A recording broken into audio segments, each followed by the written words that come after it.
बिस्मिल्लाहिर्रहमानिर्रहीम। मैं डॉक्टर इरफान अली आज आपकी खिदमत में एक दफ़ा फिर हाज़िर हूँ। ये मेरा चक्कर आज एक अंगूर की नर्सरी पे लगा, तो मैंने सोचा आपके लिए एक वीडियो बना के तो आपको दिखाई जाए।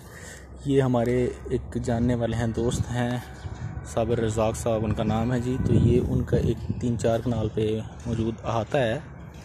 तो यहाँ पे उन्होंने ग्रेप्स नर्सरी इस्टेब्लिश की हुई है। ये देख लें कि ये कितनी वेल मेंटेन्ड नर्सरी है। ये मुख्तलिफ़ वैराइटीज़ हैं और ये हर वैरायटी जो है, आप ये देख लें कि हर एक वैरायटी को एक लाइन के ज़रिए उन्होंने सेग्रीगेट किया हुआ है। ये कंप्लीट एक लाइन है, ये आप देख सकते हैं तोड़ तक। उसके बाद ये एक सेकंड वैरायटी है जी। देखें माशाल्लाह कितनी अच्छी नर्सरी है, कितनी खूबसूरत है कि इसको देख के तो आप यकीनन जो है वो इंशाल्लाह अम्यूज़ होंगे, दिल आपका खुश हो जाएगा जी। ये मुख्तलिफ़ वैराइटीज़ हैं जी इस वक्त जो पुठवार में जो चल रही हैं। तकरीबन जो 5 वैराइटीज़ जो आम चल रही हैं उनके तो हैं ही हैं। इसके अलावा शुगरा, विट्रो वगैरह और सुल्तानिया के भी हैं प्लांट्स ये हैं। और ये आप देख लें कि कितनी वेल मेंटेन तरीके से नर्सरी बनाई है इन्होंने। इसको मैनेज करने के लिए सिर्फ ये इन्होंने एक बंदा रखा हुआ है, वो भी हमारे लिए कार्डिनल के प्लांट्स जो है वो तैयार कर रहे हैं। ये आप देख लें कितनी वेल मेंटेन, उस बिल्कुल आप इसे कह लें कि वीड फ्री है। ये इनके पास 2 साला पौधे हैं जो इन्होंने सीमेंट के तोड़े होते हैं या सीमेंट के जो पैकेट्स हैं उसमें उन्होंने लगाए हुए हैं।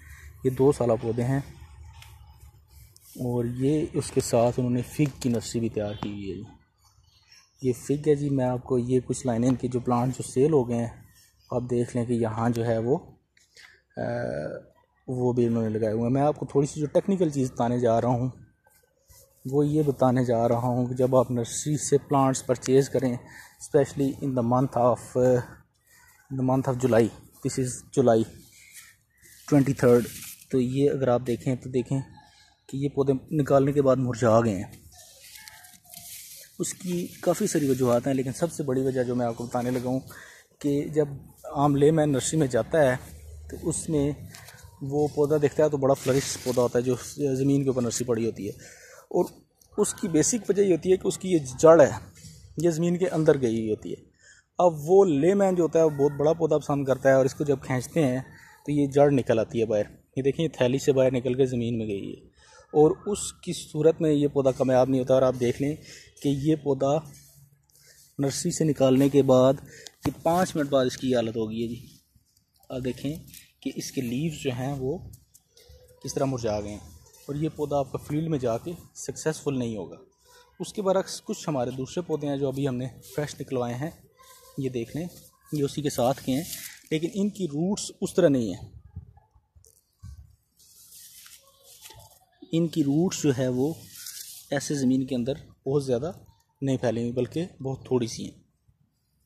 इसीलिए नर्सरी से पौधे के इंतखाब के वक्त ये लाजमी कोशिश करें कि पौधे की जड़ जो है वो बहुत ज़्यादा ज़मीन के अंदर ना हो, वरना वो स्पेशली जुलाई के। अब ऐसे पौधे जो हैं जिनकी जड़ ज़मीन के अंदर बहुत दूर तक फैली हुई है, ये पौधे जनवरी फरवरी में आप बहुत आसानी से निकाल सकते हैं और उनको कामयाबी के साथ चला सकते हैं। तो मेरा आज का जो नर्सरी का विज़िट था उसका जो पर्पज़ था वो सिर्फ़ और सिर्फ यही बताना मकसूद था कि अगर आप जुलाई अगस्त में पौधे परचेज़ करें तो बहुत बड़े पौधे, मैं आपको ये दिखाता हूँ सिर्फ अगर आएँ।